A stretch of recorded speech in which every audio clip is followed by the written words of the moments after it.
Saan bang mali? Ha? Saan mo nilagay? Ano yun? Di ba? Nakagano nila siya eh. Bag na yan? Yan po mo. Yan po mo. Ah, pero yan ang bag mo.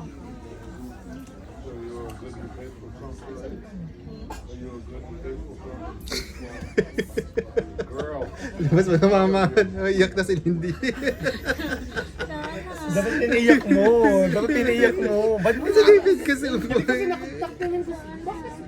Dapat pinaiyak mo. Ay, ito pala. Pinag-react ako kasi. Sabi nagsabi siya na ilabas mo na, mama, sabi niya. Wrong. Dapat pinaiyak mo muna si Lindy. Ako pa sana sisisihin niya. Eh kasi tatawa na ako kay David eh. Hindi. Ako pa sana sisisihin niya. Kami nga ako daw akala niya. Di ba sabi siya Ang i-prank sama na mo? tingin niya sa akin eh. Nakaganon siya. Sabi ko kasi dito i-prank mo. Nakabit sa Yeah.